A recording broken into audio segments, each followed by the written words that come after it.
c'est ça. Bonsoir à tous.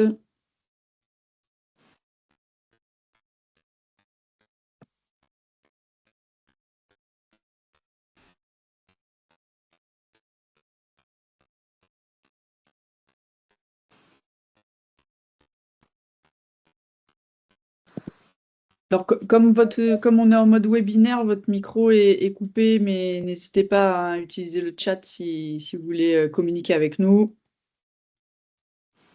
Et puis, si besoin de prendre la parole, vous pourrez lever la main et on activera votre micro.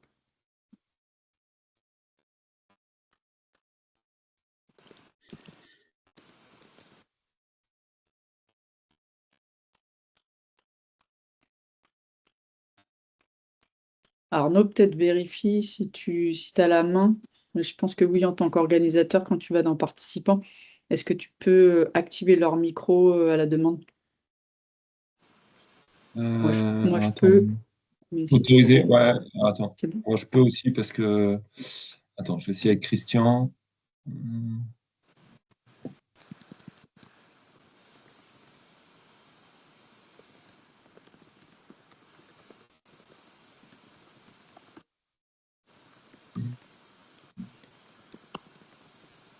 On attend encore quelques minutes et puis on démarra parce que vous êtes beaucoup à vous être inscrits. Là, on est déjà 35, mais on a encore quelques inscrits qui devraient arriver. Bon, on va attendre un petit peu.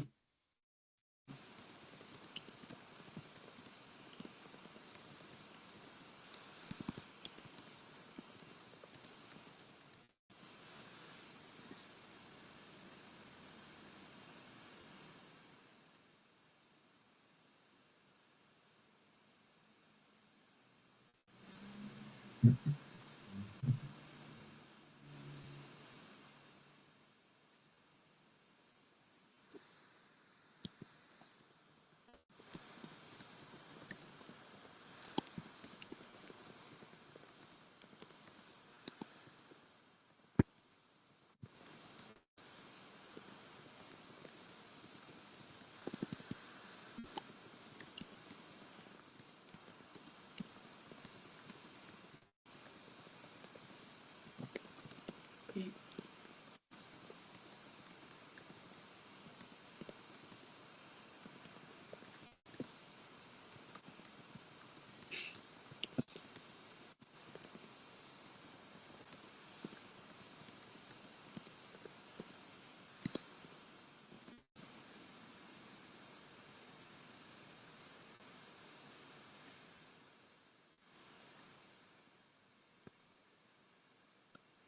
On attend encore que allez, une ou deux minutes et puis on démarra.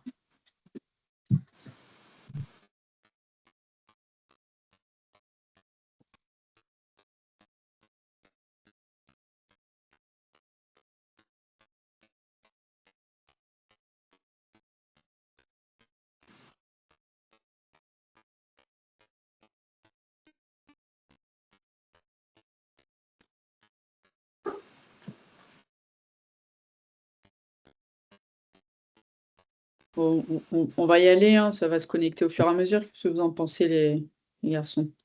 Mais il y a Sophie qui est arrivée. Ah bah, Oui. ah bah parfait. Bonsoir à tous. Voilà. Bonsoir Sophie. J'ai été à l'heure pour la deuxième réunion, pas pour la première qui n'existait pas. Non, il n'y a pas de souci. Du coup, ben je vous propose de démarrer. Donc, avant de commencer, le webinaire est enregistré pour pour que ceux qui n'ont pas pu se connecter puissent bénéficier du replay. Donc, si vous ne souhaitez pas être filmé et apparaître, n'hésitez pas à couper votre caméra. Alors, déjà, on vous remercie. Donc, moi, je suis Géraldine Bonenfant, je suis directrice technique nationale adjointe à la Fédération française de hockey. Je serai accompagnée ce soir de Arnaud Judic et Clément Ferrand, que je vais laisser se présenter avant de reprendre la main. Et puis, je laisserai aussi Sophie Rafid dire un mot, mais bienvenue à tous et merci d'être avec nous ce soir. Arnaud, je te laisse te présenter. Oui, bonsoir à tous. Arnaud Judic, je suis conseiller technique national. Je suis en charge de la formation fédérale et également sur le hockey scolaire. Donc voilà. Bienvenue à tous. Clément. Alors bonsoir à tous, donc Clément Ferrand, cadre technique national également, au pôle développement sociétal. Donc, voilà. Ok. Sophie, je te laisse introduire ce webinaire. Bonsoir à tous. Donc, ceux qui ne me connaissent pas encore, donc je suis Sophie Raffi. Je suis présidente du TUC et du TUC Hockey et vice-présidente en charge de la performance sociétale, ou ce qu'on appelle plus facilement le pôle développement. Et en tout cas, voilà, on a une équipe qui travaille, qui essaye de faire des choses pour que les clubs puissent s'en saisir et pour qu'on puisse développer, parce que notre but, c'est de développer le hockey sur tous les territoires et de toutes les façons, de tous les âges. Voilà. Donc, je vais vous laisser la parole à tous, ceux qui l'ont préparé. Clément, Arnaud et maintenant Géraldine. Et bon webinaire à tous et à bientôt. Merci Sophie. Alors, ça commence mal si j'arrive pas à partager. Est-ce que tout le monde voit mon écran? C'est bon, parfait. Oui. Ouais. Donc, juste pour remettre un petit peu dans le contexte, ce qu'on appelle l'Académie du hockey, qui est portée par le pôle performance sociétale, propose régulièrement des webinaires. Alors, on aimerait en faire un par mois, mais on est plutôt sur une fréquence de, en tout cas, 6 à 7 webinaires par an. Donc, on alterne entre des webinaires qui sont plutôt performance sociétale, comme celui-ci ce soir, avec des outils clés en main pour le réseau, et des webinaires plutôt académie du hockey, un petit peu plus techniques, qui sont souvent portés par Arnaud Judic et qui, eux, s'adressent plutôt aux animateurs, éducateurs, entraîneurs de hockey. Voilà, donc l'année dernière, on avait fait des webinaires sur le gardien de but et aussi sur le hockey en salle, le corner défensif. Enfin, voilà, ce sont des webinaires un petit peu plus techniques. Donc ce soir, on vous a réunis pour vous présenter 4 outils qui, on l'espère, pourront vous donner des idées pour booster votre club. On a prévu de rester avec vous à peu près 1 heure. On va faire défiler le document, on va vous présenter ces différents outils. Donc, n'hésitez pas à poser des questions ou à lever la main pour témoigner si vous avez déjà mis en place des activités innovantes ou si vous voulez prendre la parole et témoigner ou poser des questions. Voilà, n'hésitez pas, le chat est là pour ça. Alors, juste pour introduire ce webinaire, donc ce soir, c'est 4 outils pour 4 levées d'action.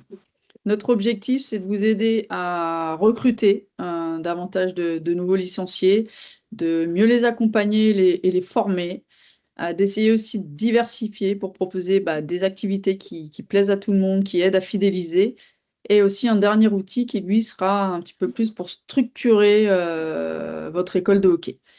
Les objectifs de ce webinaire, c'est de vous fournir des outils qui sont directement utilisables et qui répondent aux enjeux actuels, c'est-à-dire un manque de bénévoles ou des bénévoles qui ne sont pas toujours bien accompagnés ou bien formés, qui sont mis un peu dans le grand bain sans avoir forcément les méthodes, de vous aider aussi à proposer des activités, des pratiques diversifiées.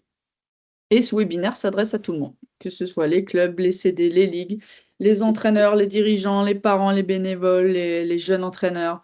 Voilà, tout le monde aujourd'hui, ce soir en tout cas, on l'espère, il trouvera son intérêt.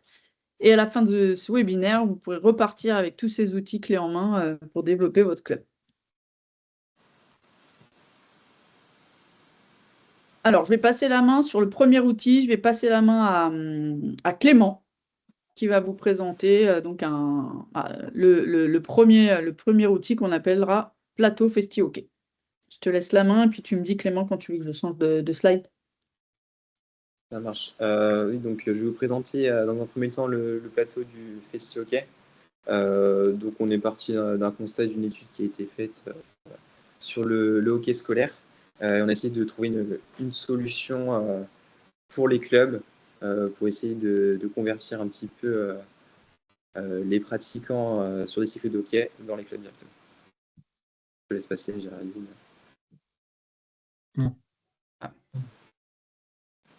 Pourquoi j'ai pas le...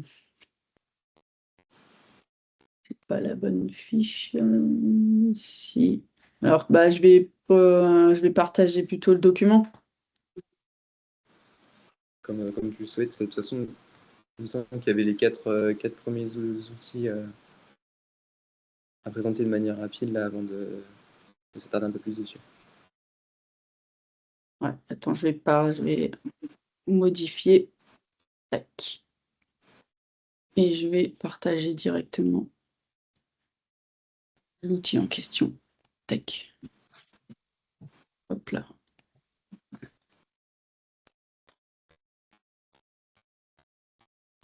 Est-ce que vous voyez à nouveau mon écran? Voilà, c'est bon. OK. Alors, je vais repartir de l'étude qui avait été faite par la fédération. Donc, il faut savoir qu'il y a à peu près 25 000 à 25 500 un peu plus enfants qui ont bénéficié d'un cycle de hockey dans le milieu scolaire, avec des intervenants des clubs ou des comités. Donc, généralement, les cycles sont très bien reçus par les enseignants et les élèves. Ah, l'écran a quitté. Non, en fait, ah là là, excusez-nous, c'est les aléas du direct. Bon, je vais continuer, ne t'embête pas. On sait que ça représente une source de revenus assez conséquente pour les structures pour financer les postes d'éducateurs sportifs. Ça permet aussi de créer un petit peu de visibilité de notre sport et des clubs à proximité des écoles. En revanche, il y a vraiment un manque de lien avec les clubs directement. Donc, c'est assez rare que les enfants viennent directement dans les clubs. On sait qu'il y a des tournois scolaires organisés par la moitié des structures qui proposent du hockey scolaire. C'est bon, je le vois. Okay. Et donc, le but était de proposer un événement passerelle entre les interventions scolaires et les clubs directement. Alors, je te laisse passer à la slide, Géraldine.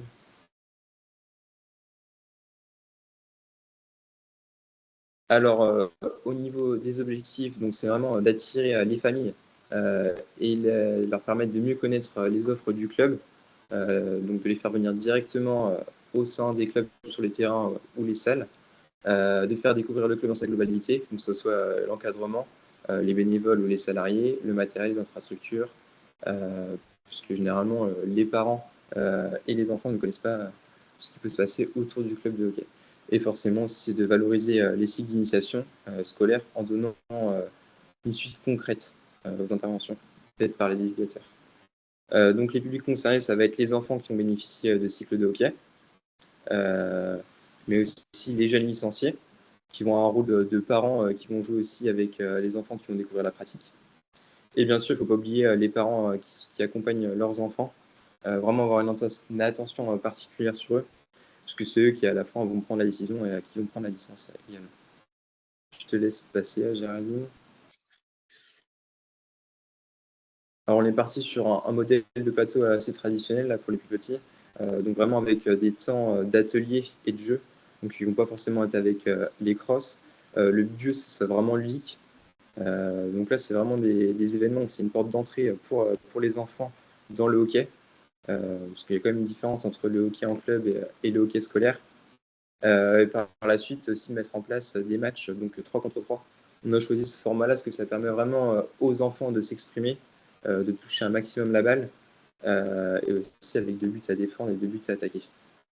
Donc voilà, sur le format, on a créé un document donc, qui est assez complet, qui vous permet d'organiser ça assez facilement. Il y a quand même quelques points de vigilance. C'est des événements qui vont être extrascolaires. Donc il y aura quand même un rôle essentiel avec les enseignants et les écoles pour favoriser la communication. Mais par contre, c'est sous votre responsabilité. Donc on peut passer par des licences découvertes ou alors se couvrir comme si c'était une porte ouverte ou ce genre de choses. Donc, ben, là, je vous montre juste rapidement le document dont parle Clément. Alors, il l'a décliné en plusieurs pages, dans lequel vous avez un maximum d'infos pour organiser votre plateau. En fait, ce qui est important de retenir sur ce document, c'est qu'on voulait vraiment vous sensibiliser sur le recrutement dans les écoles.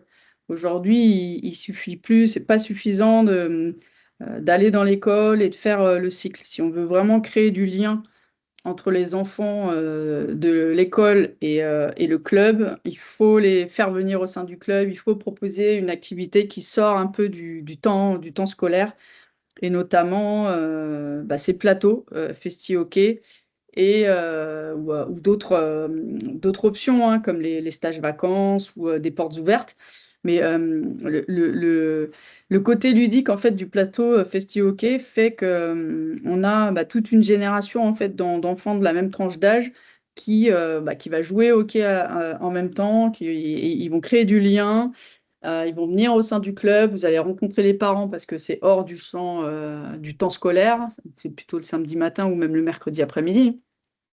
Et puis, on va en sortir aussi du plateau qui est parfois encore identifié, où on invite d'autres clubs. Là, on mélange tout le monde, on joue, on est sur vraiment des jeux pré-sportifs et des mini-matchs où tout le monde va toucher la balle, tout le monde va s'amuser. Et donc, voilà, nous, en tout cas, on préconise ces plateaux festi-hockey pour essayer de convaincre les enfants de rejoindre votre club. Alors, je vais repasser sur le document initial.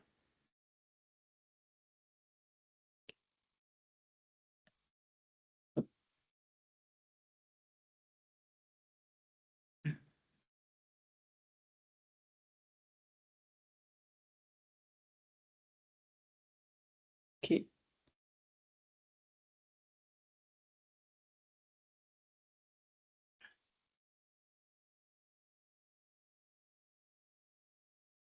OK.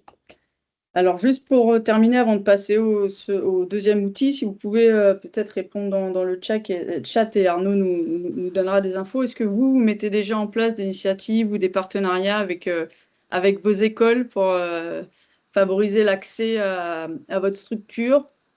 Est-ce que vous passez par des plateaux? Est-ce que vous passez plutôt par des portes ouvertes, des stages? Ça nous intéresse aussi d'avoir un peu vos retours sur ce sujet.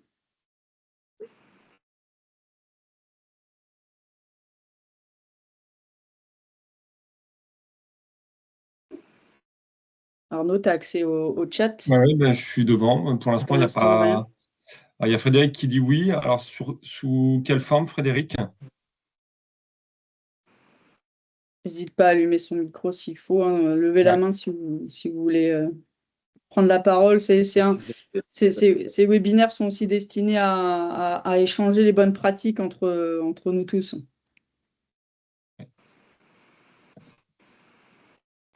Ouais, vas-y, Laurent, je t'ai mis le micro. Tu peux y aller. Ouais, excuse-moi. Laurent, tu peux essayer de parler? Est-ce que vous m'entendez ou pas? Oui, c'est bon. Vas-y, je t'en prie. Ouais, bonsoir à tous. Donc Laurent, moi je suis secrétaire général du club de hockey sur gazon du Mans, le SOM, et je suis là parce que justement nous c'est un de nos gros problèmes. On n'est pas dans une région historique de hockey comme les Hauts-de-France ou la région parisienne, donc l'isolement fait que on a aujourd'hui, je pense, 45 licenciés à peine. On a un salarié qui fait énormément d'interventions dans les écoles parce que aussi les écoles ont besoin de ça. Elles ont besoin d'organiser ce genre d'animation. Donc, il a vraiment un planning qui est surchargé toute l'année. Je ne sais pas si c'est vraiment du festi-hockey ou si c'est des initiations, mais en tous les cas, il bouge beaucoup dans les écoles du département.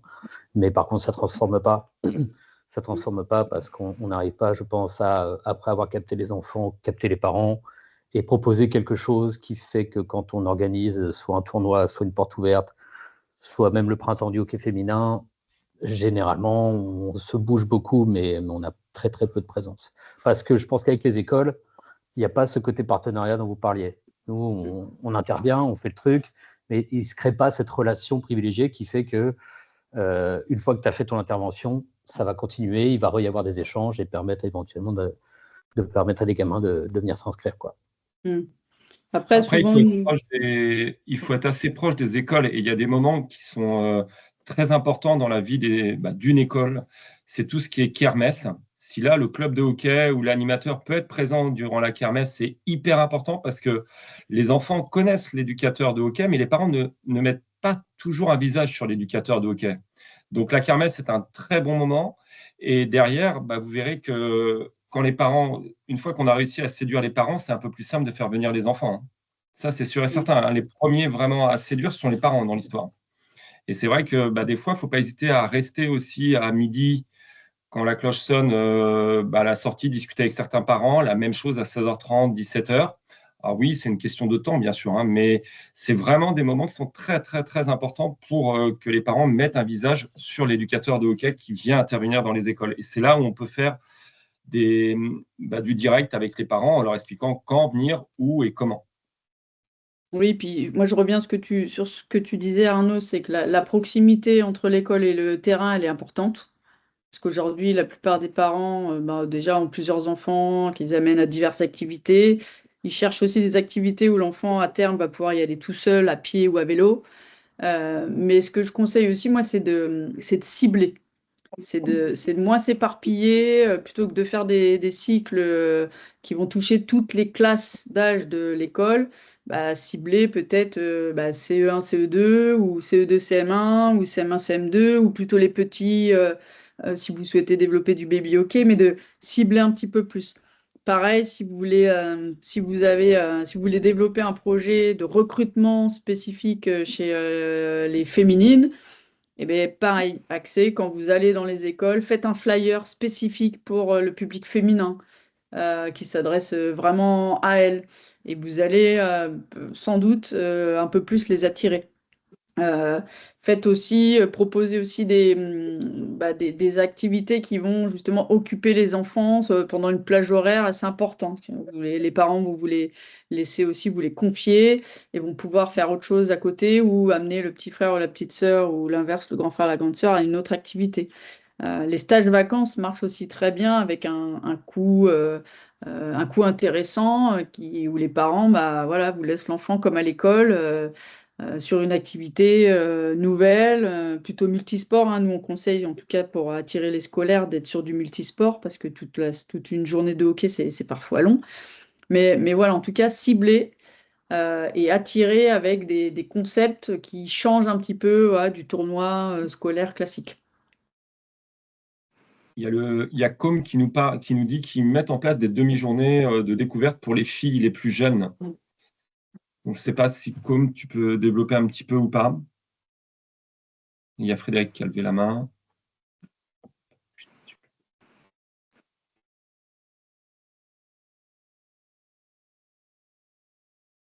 Ouais, je vais te... Normalement, Com, tu dois pouvoir parler.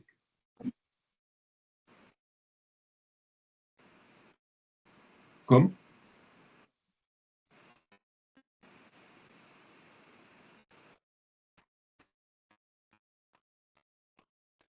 Après, on va poursuivre, il pourra toujours témoigner quand il aura, laisse-lui le micro ouvert et puis Ouais. quand il voudra. Donc n'hésitez pas, hein, même si vous revenez en fin de webinaire sur le premier outil, il n'y a pas de souci.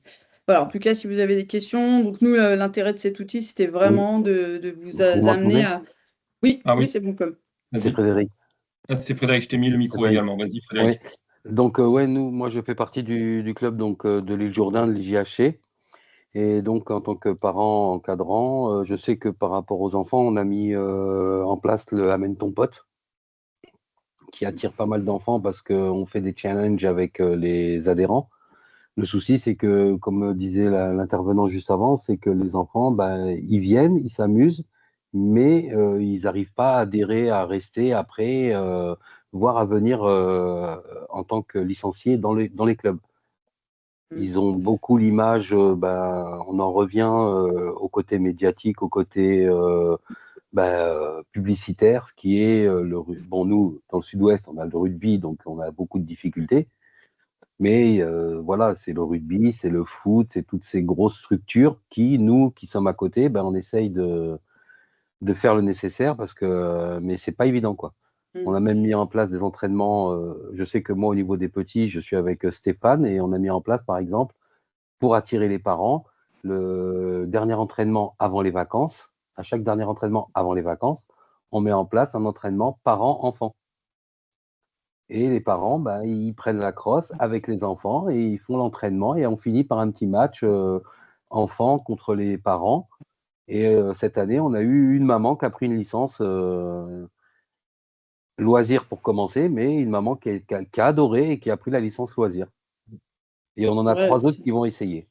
Ce sont que des bonnes idées. Après, c'est vrai que pour faire rester les enfants qui découvrent sur une journée ou une demi-journée, d'où le plateau Festi-Hockey, parce qu'il faut vraiment, vraiment rester sur des choses très, très ludiques, du fun, mettre de la musique, offrir le goûter. Et pas tomber dans l'entraînement justement club où on va faire uniquement des passes ou des slaloms et où on va entre guillemets un peu imposer dès la première séance les enfants, leur imposer le côté plat uniquement et beaucoup de contraintes. En fait, sur les premières séances, il faut vraiment laisser les enfants jouer librement avec beaucoup de jeux pré-sportifs, avec une crosse et une balle, hein, mais du ludique, du ludique, du ludique. Parce que On essaie surtout de faire aussi intervenir nos licenciés. Par exemple, dans les petits, au niveau des plumes, moi, j'ai mon fils qui est en U13 cette année, par exemple, il s'est proposé de venir faire l'assistant. On l'appelle l'assistant, et il vient justement avec les petits pour leur faire des démonstrations, leur faire faire les exercices, leur montrer un peu l'implication d'un enfant au sein du club et qu'est-ce qui pourrait, on va dire, faire l'image du grand qui vient aider les petits. Alors, Et qui ça, vient leur montrer. c'est une super transition parce que justement, les deux des prochains outils seront consacrés justement à former les bénévoles. J'attire juste votre attention sur les jeunes. Moi, je trouve super d'intégrer les jeunes et de les encourager à donner de leur temps pour le club et puis à s'investir sur les catégories et dans vos structures. Mais ces jeunes, justement, ils ont besoin d'être formés, d'être accompagnés pour justement répondre à, pour donner des contenus qui soient adaptés aux enfants qu'ils ont en face d'eux. Alors ça, il le fait. Ça, on le fait justement avec notre encadrant, avec Stéphane, qui lui gère le groupe. Avant chaque début d'entraînement, il dit ce qu'il veut faire. Et en fonction de ce qu'il a expliqué, il adapte pour que ça soit justement plaisant, agréable et que les enfants puissent justement prendre du plaisir.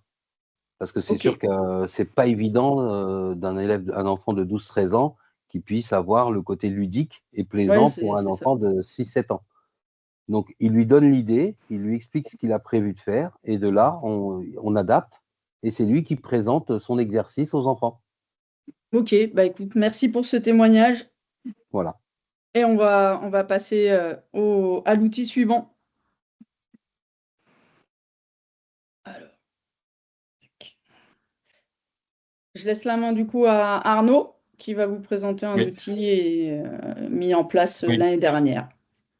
Alors, on a organisé une formation parents accompagnateurs. En gros, c'était une formation qui s'est déroulée à Yves-du-Manoir. Il y avait 24 participants qui venaient de 13 clubs. Alors, il y avait beaucoup Île-de-France, Normandie et Hauts-de-France. Et durant cette journée, on avait en face de nous des parents qui n'étaient pas des hockeyeurs, mais qui voulaient apprendre les rudiments du hockey et mieux accompagner leurs équipes, les enfants qui jouaient au hockey. Cette formation, on l'a pensée avec la Fédération internationale sur 3 temps bien distincts. C'est déjà les règles du hockey plus les règles de sécurité. Alors, on n'est pas du tout rentré dans pourquoi il y aura un petit corner ou des choses comme ça. On a vraiment déterminé qu'il y avait 6 règles que des parents devaient connaître quand ils arrivaient sur un terrain avec une équipe de jeunes.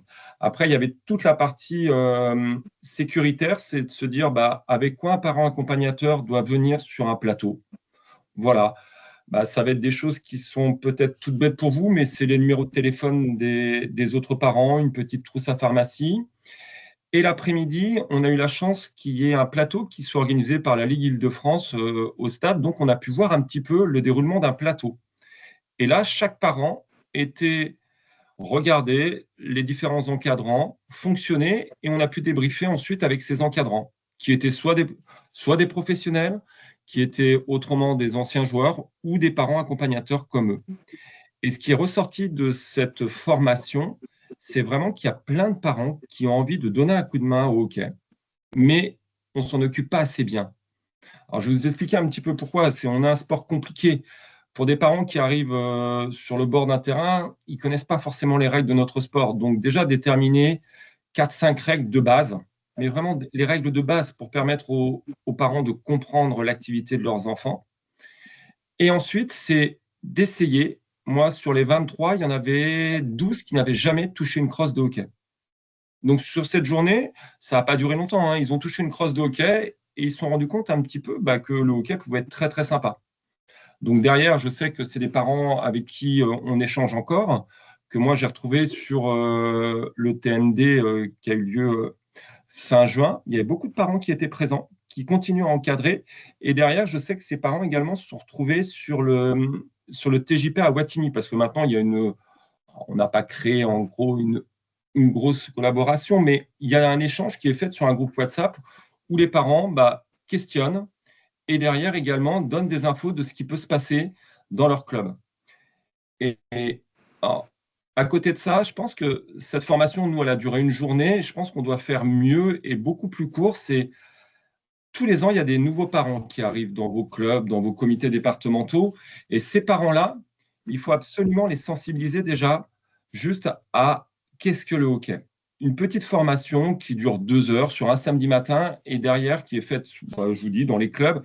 Et derrière, sur cette formation, il faut avoir de la pratique. Il faut que les gens puissent se rendre compte de ce qu'est un plateau.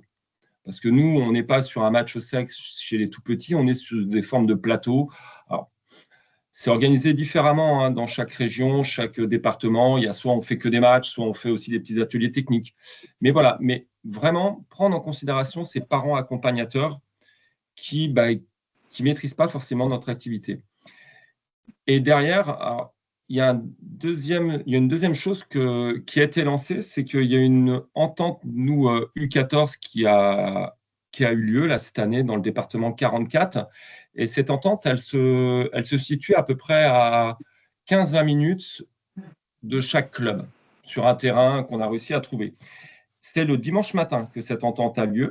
Donc, les enfants viennent s'entraîner avec un coach, un vrai coach. Et on s'est dit, mais les parents, ils vont faire quoi pendant ce temps-là? Et à côté, on a proposé aux parents de faire une petite heure alors, pas forcément au début de hockey, mais de faire un petit peu de renforcement musculaire ou quoi que ce soit. Et les parents, derrière, se sont mis à faire cette activité parce que les enfants jouaient à côté. Et avant les vacances de la Toussaint, on leur a mis une crosse de hockey et ils ont joué avec leurs enfants. Ils n'avaient jamais joué au hockey, ces parents. Jamais. Ce ne sont pas des hockeyeurs. Et là, il se dit que maintenant, ces parents vont rentrer dans des parents accompagnateurs pour suivre l'équipe de leurs enfants, obligatoirement. Et même, certains veulent continuer à faire du loisir. Donc, ces parents accompagnateurs, vous allez voir ensuite, là-dessus, c'est du bénévolat. Si on arrive à garder ces parents accompagnateurs avec les enfants, ce sont nos bénévoles de nos clubs. Alors, tout le monde, on a tous des problèmes dans nos clubs à avoir des bénévoles. Mais vraiment, là-dessus, sur les parents, il faut vraiment être très, très, très habile et leur proposer des choses. Donc, je ne sais pas, vous, après, si vous avez des formations qui existent dans vos clubs ou dans vos CD, comment ces parents, vous les accueillez, comment ça se passe un samedi matin? Parce que tu le disais tout à l'heure, vous manquez de personnes, mais est-ce qu'on a été chercher ces parents accompagnateurs? Ou est-ce qu'on fait qu'avec des jeunes qui sont déjà licenciés ou des anciens hockeyeurs? N'hésitez pas à marquer dans le chat, c'est moi qui le...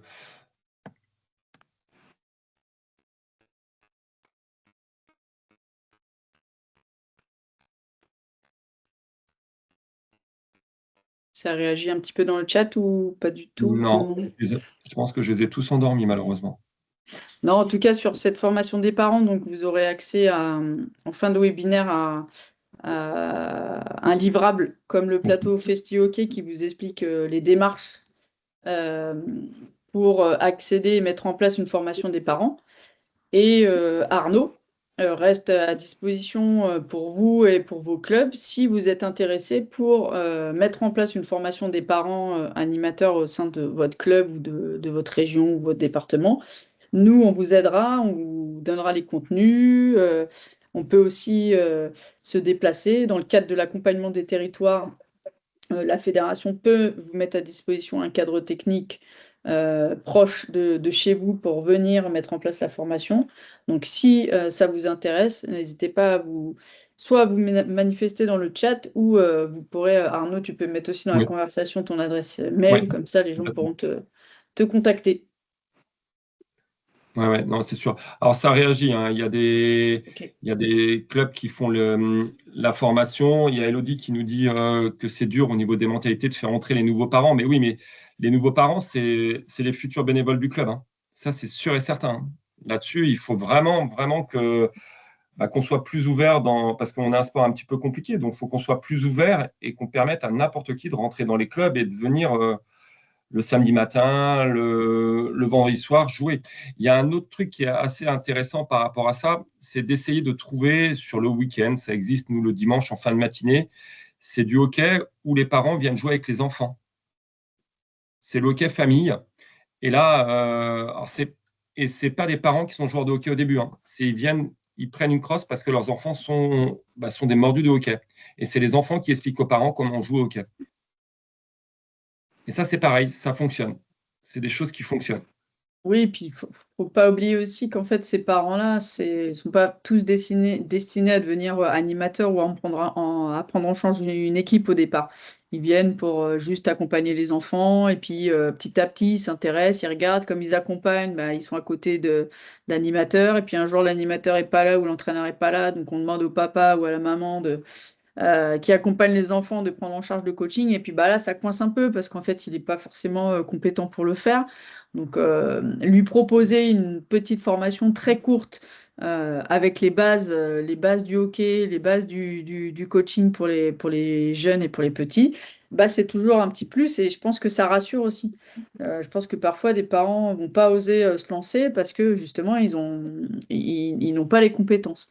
Et puis parfois, ça va être qu'une seule fois, mais si on lui a proposé quelque chose à ce parent, derrière, il va peut-être avoir aussi envie de s'investir dans d'autres choses, venir à votre assemblée générale, proposer des nouvelles idées. Vous allez aussi tout simplement apprendre à le connaître et peut-être que ce papa ou cette maman, il a des compétences que vous ne soupçonnez pas et que vous allez pouvoir utiliser sur d'autres activités, d'autres actions de votre club. Donc voilà, en tout cas, prendre soin des parents et les inclure dans votre projet de club, c'est hyper important. Il y a Jean-Claude, tu peux parler, vas-y Jean-Claude.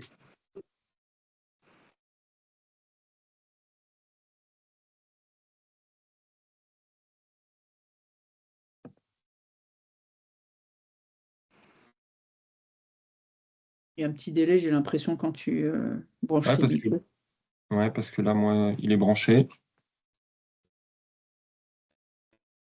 Donc, ça ne marche pas avec tout le monde. Son micro est fermé encore, hein. Ah, mais moi, je l'ai activé. C'est peut-être chez toi, Jean-Claude, à l'activer. Ouais, voilà. N'hésitez pas, voilà. C'est bon. Ah, ouais. Vas-y, Jean-Claude. Oui, on vous entend. Oui, voilà. Parce que c'est vrai, comme vous dites, je crois que le hockey famille, c'est quelque chose que j'ai mis en place déjà depuis 2 saisons. Et c'est vrai que ça fonctionne très bien pour la bonne raison, c'est qu'il y a le contact qui se fait pendant le dernier samedi, donc avant les vacances. Et c'est vrai que les parents prend la crosse, on rend bien compte que ça prend un sport quand même qui est pas évident. Alors, on ne vous entend pas très très bien. Ça ne doit pas beaucoup capter. En tout cas, on ne vous entend pas bien. N'hésitez pas à témoigner dans le chat si vous le souhaitez, puisqu'on vous entend très très mal. Désolé. Ok, pour les autres aussi, n'hésitez pas si vous avez des témoignages ou des questions, notez-les et puis on pourra revenir dessus en en fin de webinaire si vous le souhaitez. On va poursuivre sur l'outil suivant. Alors, sur le prochain outil, en fait, c'est plusieurs petites fiches techniques. L'année dernière, on vous avait proposé une fiche technique hockey loisir. Et cette année, on a créé plusieurs fiches et on va vous faire un petit focus sur deux d'entre elles. Alors, elles sont toutes. Faut que tu repartages ton écran, Géraldine, parce qu'on n'a plus ton écran. Pourtant, moi, je l'ai toujours. Je l'ai, moi. C'est bizarre. Je l'avais pourtant. Il était à côté, en fait. Il était à côté en tout petit. Ouais. Ah bon. Il fallait que tu cliques dessus et tu l'avais après. Et là, on l'a plus. Je vais remettre. C'est bizarre. Oh, ça fait ça à chaque fois. Voilà. Vous l'avez, bon. là ? Ouais, parfait. Ouais, très, très bien. Merci. Donc voilà, ces fiches techniques, elles sont toutes identifiées de la même façon. Donc vous aurez à chaque fois le titre de la fiche, le pourquoi on vous incite à mettre en place une activité innovante, le avec qui, le quand, et puis ensuite le comment, la mise en œuvre. Et sur une deuxième page, c'est toujours du recto verso, vous aurez un QR code sur lequel que vous pourrez scanner pour avoir accès à des outils plus approfondis pour mettre en place l'activité, et également un ou deux témoignages d'éducateurs ou d'animateurs qui ont mis en place cette activité au sein de leur club et pour lesquels ça a eu un bénéfice. Donc on a fait donc la fiche hockey loisir, on a fait aussi donc une fiche hockey fluo, une fiche baby hockey, une fiche street hockey, une fiche hockey 5. Et donc ce soir, on va vous faire un petit focus sur le hockey fluo et sur le hockey 5. Et puis par la suite, on est voué aussi à faire de nouvelles fiches, notamment pour le hockey adapté, pour le hockey fauteuil. Et si vous avez d'autres idées ou d'autres besoins, n'hésitez pas à en parler dans le chat, parce que voilà, si vous avez des besoins sur des activités spécifiques sur lesquelles vous manquez d'outils, dites-le nous, parce qu'on pourra justement créer ces fiches et créer ces outils pour vous. Clément, je te laisse la main sur le hockey fluo. Ouais, pas de souci. Ouais. Donc, comme son nom l'indique, le hockey fluo qui se pratique en gymnase, donc dans le noir, avec du matériel réfléchissant. Donc, on va mettre du scotch, par exemple, sur les bandes, sur les limites du terrain, ainsi que sur les buts. Même chose pour les crosses, la balle et les maillots, qui vont devoir être fluorescents. Et en fait, on va avoir un système de lampes UV donc, qui vont éclairer comme sur l'image que vous pouvez voir ici.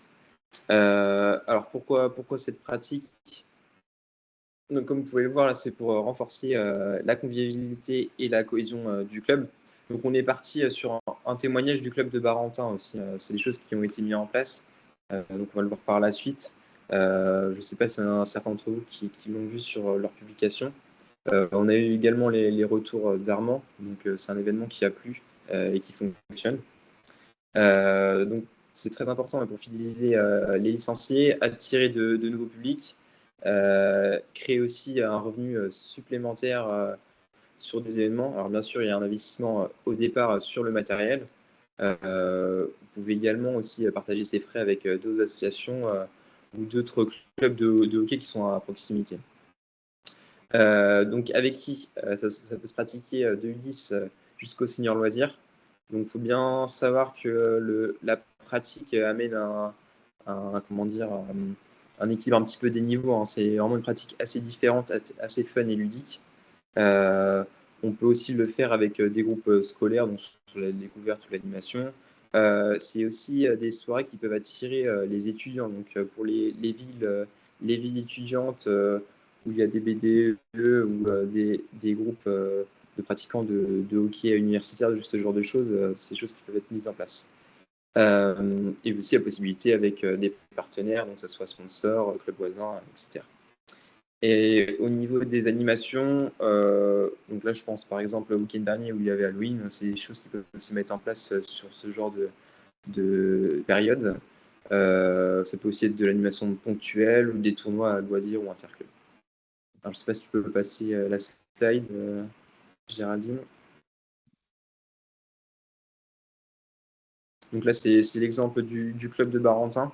Donc c'est quelque chose qui a été mis en place l'année dernière. Il y a le QR code aussi si jamais vous voulez voir la publication qui a été faite sur leur réseau. Donc comme vous pouvez le voir, hein, là, il y a la lampe AUV qui va être positionnée en hauteur, pardon, et après l'ensemble des joueurs qui vont être équipés ainsi que le gymnase. Donc il faut quand même être vigilant au niveau de la sécurité. Donc quand même avoir un encadrement formé sur la thématique et avoir du matériel adapté. Donc voilà pour moi, Géraldine.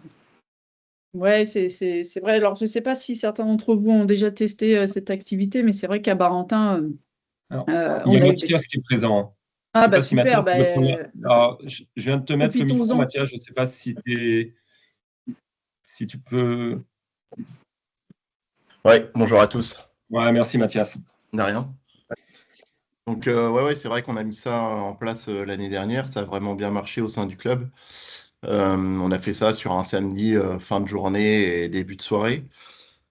Et on est monté crescendo dans l'après-midi sur les catégories pour finir par la catégorie loisirs. Et franchement, on était un peu inquiets au début parce que c'était la première fois sur la sécurité et ça se passe très très bien. Il n'y a vraiment pas de danger réel. Le rendu, c'est sympa sur la photo, mais en vrai, c'est encore beaucoup mieux. Et que ce soit les petits ou les grands, tout le monde a adhéré. Et on le refait cette année. Là, c'est prévu, je crois, le 20 décembre, le 19 ou 20 décembre. Et parce qu'il y a une vraie demande, du coup, auprès de nos adhérents, que ce soit, je dis, les enfants ou les adultes. Donc voilà. Après, c'est vrai qu'il y a, au niveau investissement, c'est la lumière. Mais on n'est pas obligé d'acheter, hein, ça se loue aussi. Donc voilà, c'est pas non plus excessif. Nous, de mémoire, je crois qu'on avait fait payer 5 € par participant et ils avaient une boisson en fait offerte. Et on avait monté une petite buvette parce que bah, ça va durer quand même pas mal de temps. Et puis voilà, puis en fait, on avait aménagé ça dans un vestiaire, on avait mis des spots et puis on avait mis de la musique à fond. Dans un autre, on avait fait dans un autre vestiaire. On avait fait jeux vidéo, mais sur du sport. Enfin, on avait fait différents thèmes avec voilà, cette animation phare dans le gymnase. Et ça avait, ouais, je vous dis, ça avait vraiment très bien marché. Ah, super, merci pour le témoignage. Et du coup, vous l'avez fait, vous n'aviez pas de cadre particulier. Enfin, je veux dire, c'était pas dans le cadre d'un autre événement, une AG ou Non, du c'était tout, du vraiment une tout. soirée Ouais, ça a été pour les dédié adhérents. juste à ça. On a voulu tester. Et puis je vous dis, ouais, ça a bien marché. On a eu beaucoup de monde qui sont venus. Bah, après, on peut pas accueillir tout le monde, donc c'est pour ça qu'on avait commencé par les plus petits. Puis au fur et à mesure de la soirée, voilà, on avait fini par notre créneau loisir qu'on fait nous avec les parents. Justement, vous en parliez tout à l'heure. Et quelque part, ça les fidélise aussi et ça leur fait partager des moments avec leurs enfants. Ok, merci. Je vois qu'il y a Voilà. Sophie aussi qui a levé la main. Oui, parce que je pense que là, beaucoup de personnes se posent la question où acheter des balles fluorescentes, ou acheter des crosses fluorescentes, ou alors est-ce qu'on met des bandes fluorescentes sur les crosses, par exemple, pour pouvoir Ouais, alors les balles, elles sont oranges, par exemple, des vraies balles oranges, elles sont déjà fluo. Sur les crosses, en fait, ça s'achète sur Amazon partout, hein, c'est des rubans fluo, exprès pour ça. Nous, on en avait mis, alors, on voit les crosses, c'est parce que ça, c'est les couleurs d'origine, hein, elles ressortent comme ça. Les chaussettes, etc., c'est la même chose. Nous, on avait juste mis, c'était sur les bandes, sur les zones, sur les buts. On avait fait un peu de déco et tout ça. Et on en avait mis un peu sur les crosses pour que les gens voient voient le bec de crosse. Et on ne sait jamais si le crosse se lève ou quoi. Enfin, garder quand même cet aspect sécuritaire. Donc, sur le bas de la crosse, on avait mis du ruban pour que on voit bien, voilà, où situe la crosse et qu'il n'y ait pas de danger, quoi. Ok, donc vous avez investi et donc les autres clubs peuvent venir louer le matériel chez vous. Alors, on n'a pas investi, j'ai la chance d'avoir Armand qui a du matériel. Donc après, vous pouvez louer Ah, Armand super. si vous voulez, mais Bon, merci pour ton témoignage, Mathias. je t'en prie. Allez, on poursuit du coup sur une deuxième fiche technique où on voulait faire un petit focus avec vous. Il s'agit du Hockey 5. Donc la même chose que ce que ce qu'on vous proposait, donc c'est le même type, c'est une fiche technique avec pourquoi, comment faire, pourquoi le faire. Et donc sur le Hockey 5, en fait, on est vraiment sur transformer en fait la pratique du hockey avec ce format innovant. Alors, on parle nous du 5 contre 5, mais ça peut être aussi du 3 contre 3, du 4 contre 4. Et sortir en fait du hockey traditionnel qui joue à 11 contre 11 sur grand terrain synthétique, ce qui peut représenter un gros défi pour beaucoup de clubs. Et donc le format 5, ça nous permet en fait de proposer une alternative qui est à la fois dynamique parce que on est sur un petit terrain, on n'est pas nombreux, donc tout le monde touche la balle beaucoup de fois et donc c'est beaucoup plus fun et aussi accessible parce que c'est avec des règles adaptées. Donc c'est quand même un format qui élimine beaucoup les barrières liées aux effectifs limités. Parfois, on a des clubs qui n'ont pas beaucoup licenciés, mais aussi aux infrastructures. Voilà. On peut jouer sur un city-stade, on peut jouer sur un terrain mobile, et ça offre une expérience de jeu dynamique, fluide, engageante et qui s'adapte, je pense, à vos réalités. C'est aussi, je pense, le Hockey 5, quelque chose que vous allez pouvoir proposer de manière mixte. Donc, ça va favoriser aussi et renforcer le lien social au sein de votre club, faire jouer des pratiquants débutants avec des pratiquants un petit peu plus confirmés, des jeunes et des moins jeunes. Ça va faire progresser aussi tout le monde parce que le fait de toucher beaucoup de balles, souvent, vous allez avoir une amélioration technique qui sera plus rapide. Et puis le fait de faire jouer un peu tout le monde tout le temps sur des petits formats comme ça va aussi vous aider à fidéliser. Tout à l'heure, on parlait beaucoup aussi du public. Donc c'est aussi, on pense, une pratique qui va justement être très, très accessible aux débutants, aux adultes loisirs. Même aussi, on en parlait tout à l'heure, on revient beaucoup dessus, mais les étudiants qui vont aller sur des pratiques très fun, assez libres, qui vont pouvoir pratiquer un petit peu quand ils veulent. Un city-stade, il y en a partout. On pourra jouer facilement au Hockey 5. On en parle aussi beaucoup ce soir parce que justement pour tous les clubs qui ont peu d'infrastructures et qui n'ont pas de terrain, le fait d'aller sur du Hockey 5, ça peut permettre aussi la création de clubs satellites. Parce qu'on n'a pas besoin justement d'infrastructures très importantes, on n'a pas besoin de démarrer avec beaucoup de licenciés. Et donc pour lancer un nouveau club ou un club satellite, ça peut être une bonne option.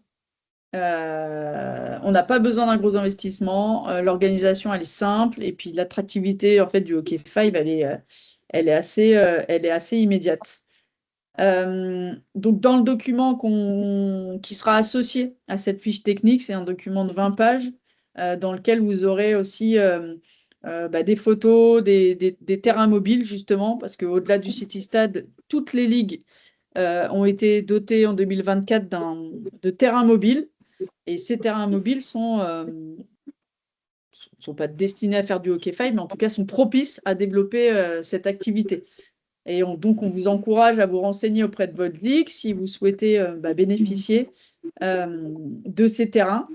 Ces terrains sont accompagnés aussi de mini-buts, sont accompagnés de bandes, mais du Hockey 5, on peut le faire aussi sans les bandes, soit aussi sur beaucoup de terrains de hockey, on voit souvent des grosses cordes qui peuvent suffire à entourer le terrain. Pourquoi je vous parle de ça? Parce que si on veut être sur une pratique justement encore plus ludique et plus fun, c'est intéressant d'avoir une balle qui ne sort pas comme la pratique du hockey en salle. Voilà, donc dans le document qui sera en téléchargement, vous aurez les règles du jeu simplifiées, vous aurez des propositions de durée de temps de jeu, vous aurez aussi des propositions d'organisation de tournois, de séances aussi ludiques.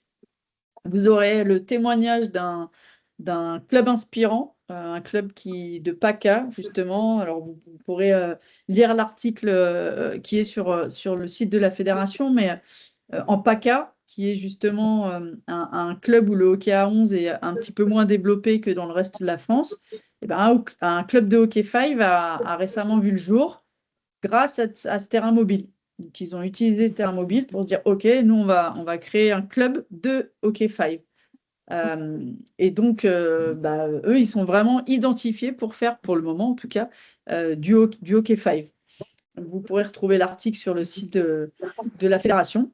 Voilà, donc nous, ce soir, on voulait vous sensibiliser à cette pratique et vous proposer un outil clé en main qui va vous permettre de développer ça soit au sein de votre club, soit d'imaginer justement un club satellite autour du vôtre pour attirer des nouveaux pratiquants et dynamiser le hockey sur votre territoire. Merci. Dit Jean-Claude, il y a Saint-Laurent-du-Var, mais c'est ce que tu viens de dire, Géraldine, où ils organisent les rencontres de hockey 5. Et il y a un terrain qui est spécialement dédié pour cela. C'est génial. Nous, on est intéressés aussi par, si vous nous faites remonter toutes les structures qui proposent du hockey 5. Ça nous intéresse en tout cas de recenser tous les clubs qui pratiquent le hockey 5. On est en train de réfléchir à monter justement une commission pratique innovante dans laquelle on discutera du hockey 5. Donc, si ça vous intéresse d'intégrer cette commission pour discuter justement de cette nouvelle pratique, faites-le nous savoir parce qu'on vous y invitera. L'idée à terme, en fait, c'est d'avoir des équipes de hockey 5 et de proposer à différents clubs sur toute la France de proposer des tournois de hockey 5. Mais ces tournois, on aimerait qu'ils soient justement très fun, très ludiques, avec beaucoup de matchs sur des temps très courts. Et on pensait aussi, en tout cas, on avait l'idée justement d'autoriser les équipes à se constituer de manière aussi très libre, c'est-à-dire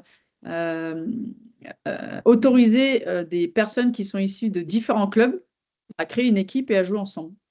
Par exemple, je ne sais pas, justement le club en PACA qui organise son tournoi et vous pouvez vous inscrire et participer au tournoi de 5 en ayant composé une équipe mixte de différents âges avec des gens qui sont tous licenciés à la Fédération française de hockey mais issus de clubs différents. Et je pense que ça, on a tous eu envie à un moment donné de jouer avec nos potes qui ne sont pas forcément du même club ou qui sont même dans des régions différentes. Et ben, on aimerait que ce soit possible via le hockey 5. Donc, n'hésitez pas à nous dire si ce sont des bonnes idées ou si vous souhaiteriez intégrer une commission pratique innovante pour discuter justement de tous ces sujets et essayer de développer différentes pratiques et de trouver de nouvelles idées pour promouvoir le hockey sur le territoire national. Oui. Alors, pour répondre à ta question, Jessica, les informations pour ce type de terrain mobile, c'est chaque ligue a eu un terrain mobile. La fédération a doté chaque ligue régionale d'un terrain mobile. Donc, je t'invite à te rapprocher de ta ligue pour savoir où est-ce que se trouve le terrain mobile.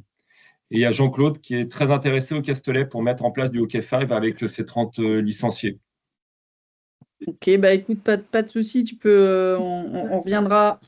Qu'est-ce qui s'est passé? On reviendra Okay. vers toi. Ok. Eh ben, écoute, Jessica, je t'invite alors, tu es à Biarritz, donc te rapprocher de la Ligue Nouvelle-Aquitaine. En tout cas, oui, toutes les ligues ont été dotées. Alors, certains terrains ont été placés à des endroits et n'ont pas trop bougé. Mais ce sont des terrains qui sont susceptibles de bouger. Donc, vous verrez quand vous téléchargerez le document, vous aurez accès à toutes les infos au sujet des terrains mobiles. En fait, jusqu'à l'année dernière, dans le cadre du plan du ministère des Sports, le plan 5000 équipements, l'État aidait à acquérir ce type de terrain. L'État pouvait financer jusqu'à 80% du prix, du coût total du terrain. Le plan 5000 équipements a été arrêté. En tout cas, il n'y a plus de financement pour ça. Mais pour autant, ces terrains existent toujours. Ils sont toujours fabriqués et ils peuvent être achetés par des municipalités ou par des clubs. Alors, Jessica, je t'invite à te rapprocher de Jean-Luc Darfeuille. Aucun problème. C'était à Biarritz. Jean-Luc pourra répondre à ton questionnement. Et il y a Frédéric qui est intéressé pour intégrer le groupe de travail sur le Hockey 5 et les nouvelles pratiques. Donc ça, voilà.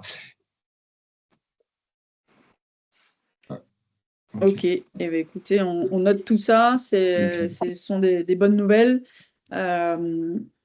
Alexis de la région centre est également intéressé, Géraldine. Ouais, Alexis il me l'avait dit qu'il faut qu'on fera un petit groupe avec les infos sur les terrains mobiles juste pour illustrer si certains d'entre vous ont déjà vu du basket 3-3 où on sont allés voir le basket 3-3 aux Jeux Olympiques.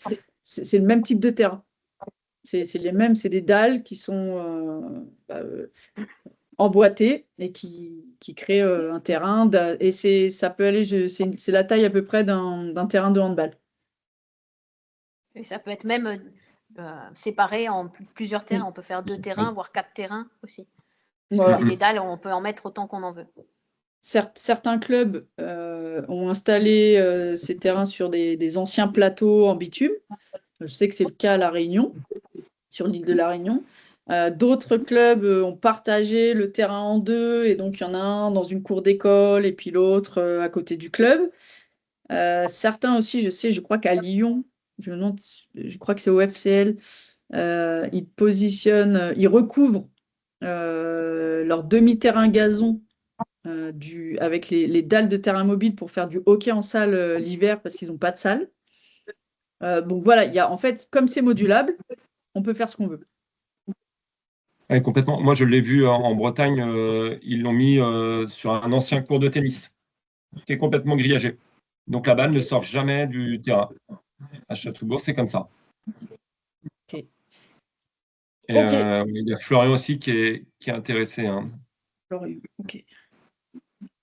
Je note tout ça. De toute façon, si c'est dans le chat, on aura les noms et on reprendra contact avec vous.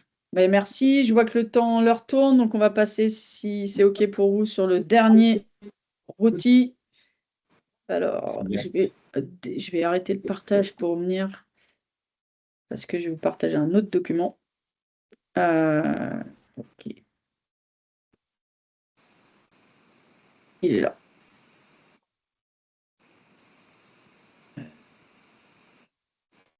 Alors, je vais repartager mon écran. Donc, ce sera le dernier outil à vous présenter ce soir.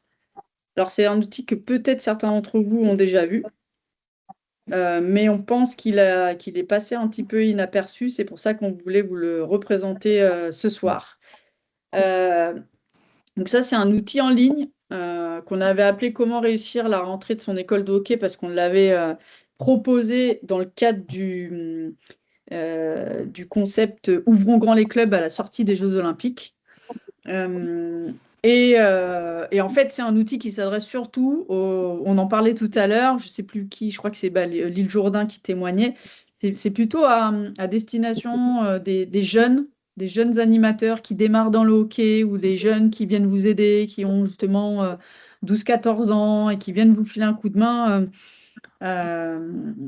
pour prendre des séances. Ou alors des bénévoles ou des parents qui veulent se lancer un petit peu dans l'animation et qui prennent des équipes de hockeyeurs pour les faire progresser. Donc, je ne sais pas si vous connaissez le concept Geniali, mais en gros, c'est un document, c'est en ligne et c'est interactif. Vous avez en haut à droite un petit doigt, et quand vous cliquez dessus, ça vous affiche tous les éléments qui sont interactifs sur lesquels vous pouvez cliquer. Donc là, pour commencer, vous pouvez cliquer dessus. Ça vous emmène à la page suivante. Et vous avez ensuite des petites flèches sur les côtés pour défiler le long des différentes pages. En bas à droite, vous avez aussi 3 petits points sur lesquels vous pouvez justement accéder directement à toutes les pages, agrandir et naviguer comme vous le souhaitez en fait sur le Geniali. Donc là, si je clique en haut à droite pour voir les éléments interactifs, vous voyez que vous pouvez aller, vous pouvez soit poursuivre et aller à l'introduction, ou si ça vous intéresse d'aller directement sur le focus, sur le développement de la motricité, hop, vous pouvez cliquer dessus. Donc, simplement pour vous montrer Là, si je clique ici, ça va m'emmener directement sur la page sur l'équipe d'animateurs. Et ensuite, je vais pouvoir continuer à naviguer. Bon, voilà, ce sont des conseils pour structurer aussi votre école de hockey. On vous conseille d'avoir une coordinatrice, un responsable de catégorie, un entraîneur pour chaque équipe, des parents relais, des élus, etc., etc.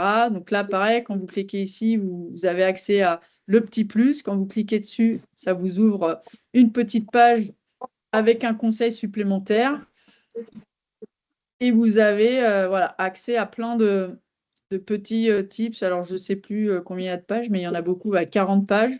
Donc là, si vous cliquez en bas, vous pouvez avoir accès aux différentes pages.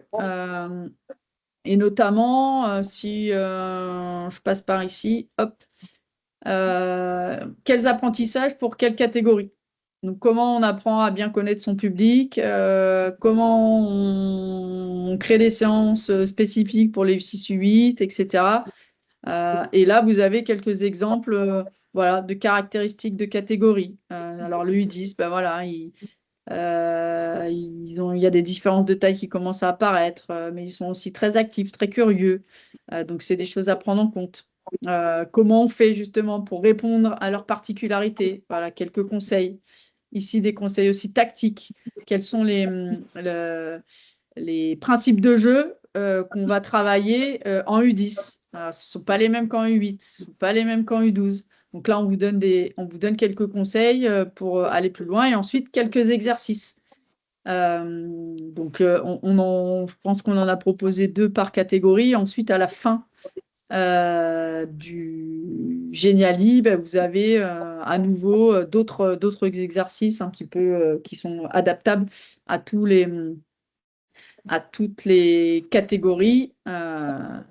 Si je vais chez U12, on a voilà, la même chose avec des propositions d'exercices. Et là, voilà, chez les U12, donc on commence à être un petit peu plus dans l'entraînement. Donc là, vous avez des fiches d'exercices qui sont un petit peu plus intéressantes. Donc ensuite, voilà, on aborde la planification. Je n'ai pas tout vous montrer, mais voilà, l'idée, c'était de vous montrer cet outil. Vous voyez, à la fin, on a plusieurs fiches encore d'exercices et que vous pourrez vous approprier et également aller plus loin.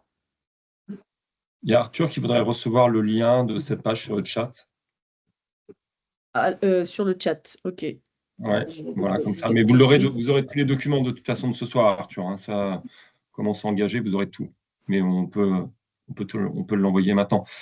Est-ce que vous connaissiez ce document ou pas du tout? Est-ce que il était remonté jusqu'à vous ou pas? N'hésitez pas à nous faire des retours. Pas du tout pour Fabrice. Merci Géraldine. Fabrice, il ne l'avait pas vu. Fabrice Marty. Et dans les autres, les autres régions, les autres clubs?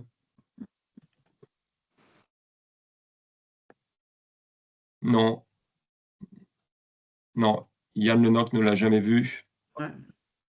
Lucien ne connaissait pas non plus. Oui, Frédéric s'était transmis. Manuela ne le connaissait pas. Jamais vu. OK. Nicolas Vallée non plus ne connaissait pas.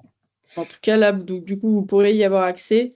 Alors, pour information, quand même, avec Arnaud, on envisage jusqu'en 2028 là, de proposer une réforme des formations fédérales et de vous proposer de plus en plus de contenu e-learning auquel vous pourrez avoir accès justement en ligne, des choses comme ça que vous pourrez faire de manière autonome, ce qui ne remplace pas la formation sur le terrain avec une crosse dans la main, mais qui complétera en fait vos formations et qui vous donnera peut-être aussi qui vous mettra le pied à l'étrier.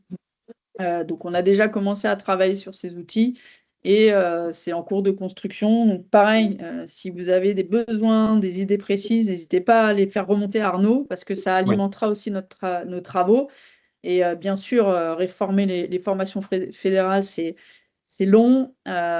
Et donc, plus vous allez nous faire remonter d'informations, plus on pourra prioriser en fait sur les besoins qui seront les plus importants pour vous.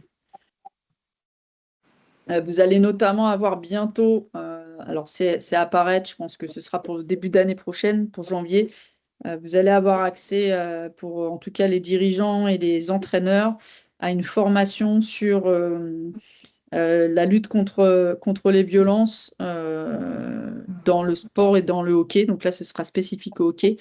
Et également sur les commotions, donc les enfants les hockeyeurs et hockeyeuses qui peuvent parfois prendre une balle ou une crosse dans le visage, comment on gère ce type d'accident. Donc on a tout un module qui a été déployé parce que ça nous paraissait urgent et qui sera mis en accès pour nos adhérents et nos licenciés.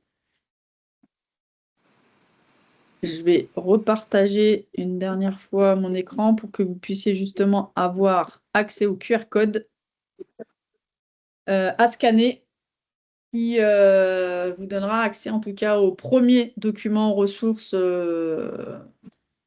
qu'on vous a présenté ce soir. Et d'autres seront à venir. On vous tiendra au courant des modifications, des améliorations. Alors effectivement, là, sur ce document ressources, le Geniali, vu que c'est un lien, c'est plus compliqué, mais on va vous faire aussi une fiche qui va récapituler tous les accès, tous les liens qui vous permettront de pouvoir vous connecter à toutes ces ressources en ligne.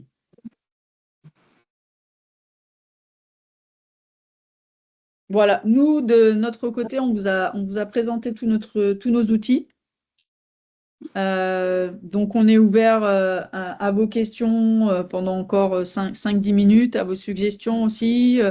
On est intéressé aussi pour savoir quel est l'outil que vous pensez utiliser peut-être en premier ou qui vous a le plus parlé, parce que nous, ça nous aide aussi à nous améliorer. Donc, n'hésitez pas dans le chat à nous dire voilà, quel outil vous a parlé un peu plus, peut-être quel outil aussi vous a parlé un peu moins. Ça nous aidera, nous, à faire évoluer nos actions et nos travaux.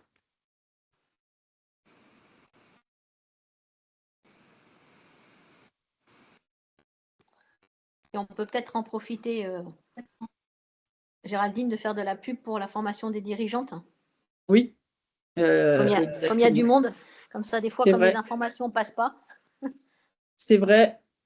Est-ce que tu veux en dire un mot, Sophie? Attends, j'ai plus les dates en tête, je suis en train de rechercher en même temps.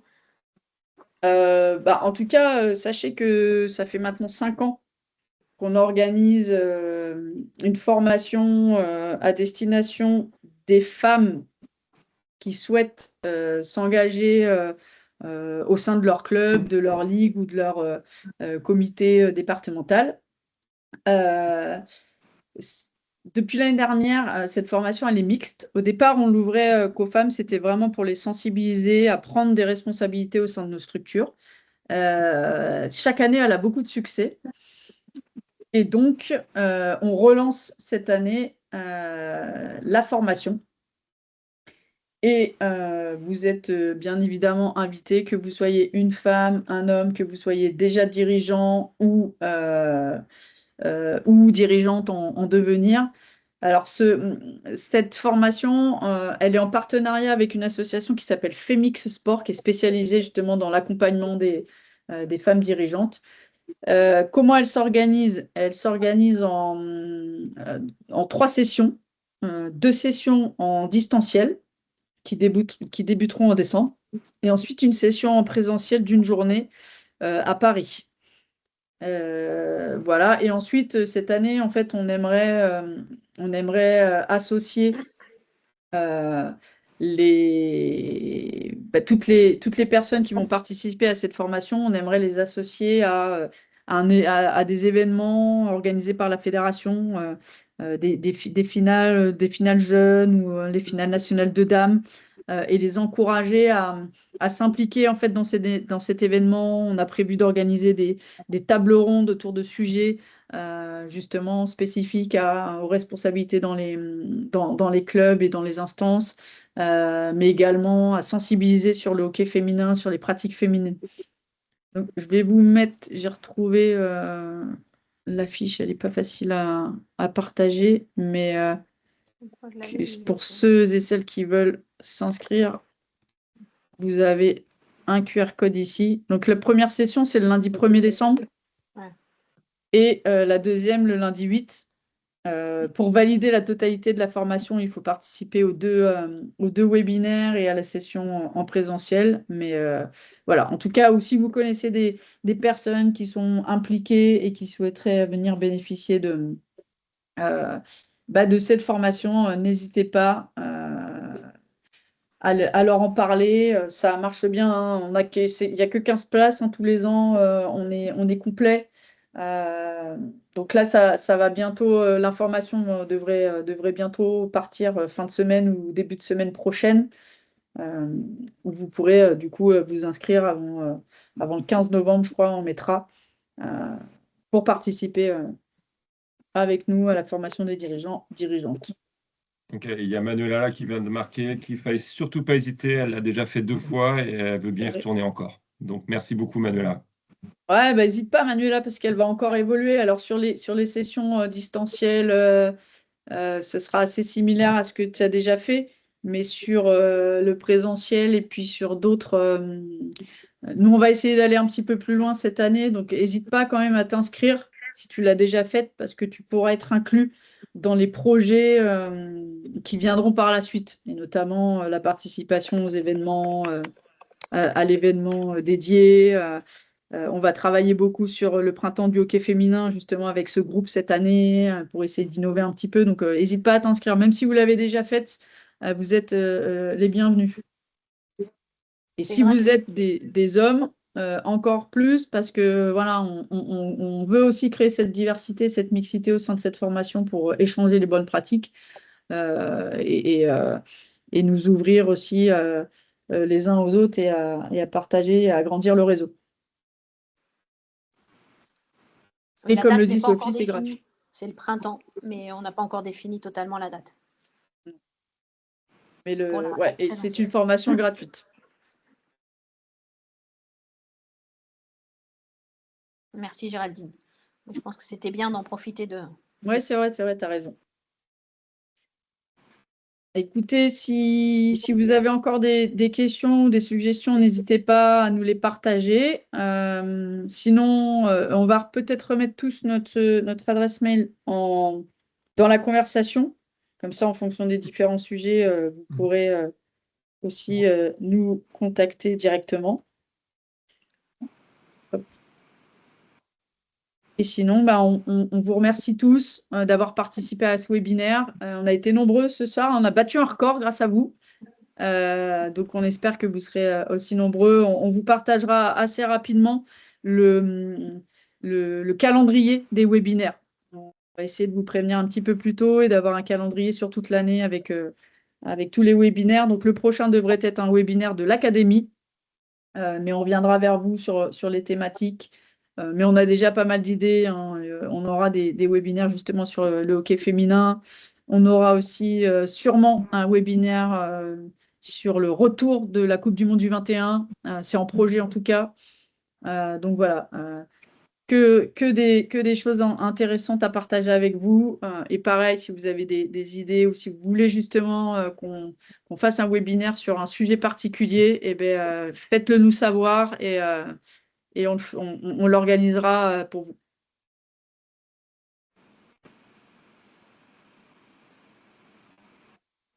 Bonne soirée à tous et merci beaucoup. Merci à tous. Merci. Et on reste disponible, bien sûr. Bonne soirée.